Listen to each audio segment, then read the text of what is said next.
Osho. Hey, you want to see the greatest thing since peanut butter? Not the soft drink. You know, let me get that camera. There we go. Yeah, I'm not talking about the soft drink there. I'm talking about this. You know, you just pop that on your can. I saw that down there selling those down at the station here. I think it was last month or early part of this month. So I got one. It's a good thing though, because excuse me, sorry. You know, because I'm always have this tendency of knocking things over. You know, I call it the Jerry Lewis syndrome. And anyway, and today, you know, we sat down to a dinner, supper, not supper, but our meal, noontime meal. Ham.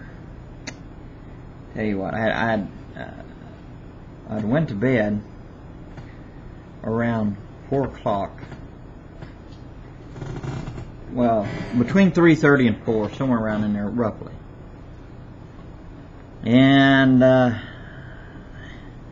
you know, I have a lot of times a hard time sleeping anyway. A lot of times, and so there I am. You know, just managed to get off to dreamland, so to speak, and then it's 5 o'clock, and I have to get up. Yeah, I had to get the ham prepared and put it in the. Come up and put it in the oven, you know, and do the rub and all that kind of stuff, and preheat the oven and all that. So, you know, it'd make less trouble for my mother, and you know, and what have you. But so anyway, but boy, I tell you, after I got that done, I went back there. I didn't have no problem going back to sleep. But you know, we had some nice dinner rolls and mashed taters and gravy and peas and beans and cranberries and a few other things here, but and I tell you, it was pretty good. But you know, I think about those who are less fortunate than us. You know, and a lot of people, they have this tendency, they only want to do good for others around holidays, and usually that's not in every case, alright? I know that. But in most of every case, it's usually just to toot one's horn. They really don't care nothing for these people. And they, you know, any other time they would curse them, they would hate them, call them good for nothings and stuff. It's not your job to mistreat people and stuff. You're supposed to show them love, and when you reach out to them, you don't do it just when it's convenient, you know, as a means to just toot your horn or to make you look good or some way or another, or for some kind of tax write-off. I want to tell you, when you do that for tax write-off, and that's and most, again, I'm not saying everyone, but most who give, you know, they give for those tax write-offs, and they're not. So really, you're robbing God. It's like it's like you're putting money in the offering plate, and then you say, "Oh, wait a minute, hey, Lord, I want to take a little bit back, okay? You know, okay."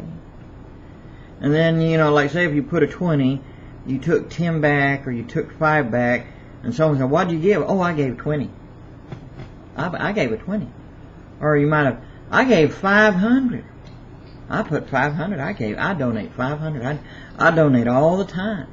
And then you turn around and you do tax write-off things, and you get money back, and then you say, "Well, God bless me." No, He didn't. You stole it. Let's face it. Think about it. If you really think about it, you stole it. But am I doing a video about saying that you're stealing? No, I wanted to cover about compassion, reaching out for others, and I ended up going off that way, so sorry about that. Anyway, but hey, you know, when you get a chance, you do good as you are able to do, as you have. And when the opportunity is there, and you see that that person's in need, and you have the means, don't refuse to help them. Even if to your eyes you think, what a bum, you're supposed to love them and care for them. Reach out. Okay, maybe they got a problem with the booze. Does that mean you got to go buy them booze? No. But you see the need, and still, you gotta love them. You don't put conditions like you got to go to my church or do this and that. No. And you let them know why you're doing it is because the Lord commissioned us to preach the gospel, to love everyone, and that the Lord loves them, and you're reaching out to them to help them because you love them, the Lord loves them. So it doesn't matter. And even if that's a person who mistreated you, who hates you, maybe they cursed you, they cursed your mother, maybe they even beat you up once, but when they're down and out, you need to be there for them. You don't ever gloat over your enemy's misfortunes.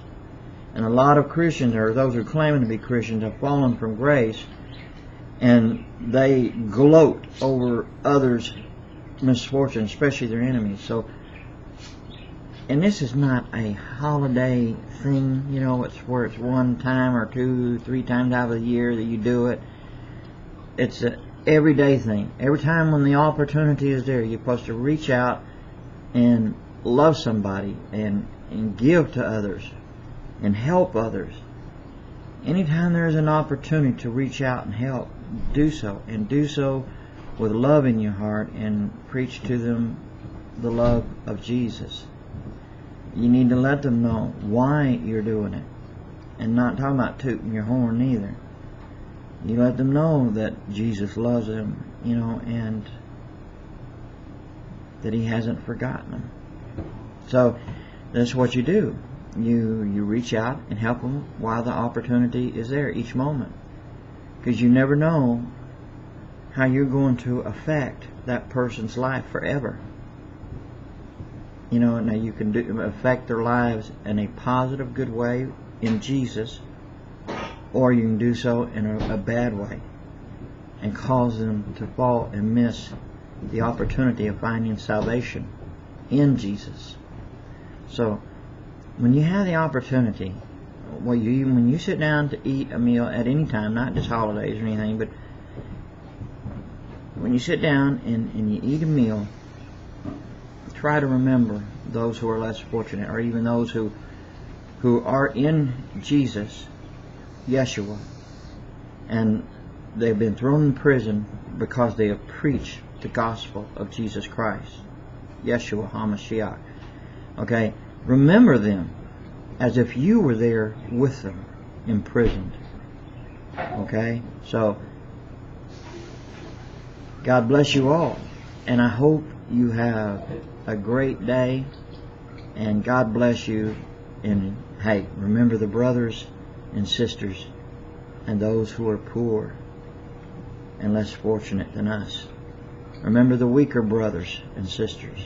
Help them and build them up. God bless you. Shalom. Ha-ho.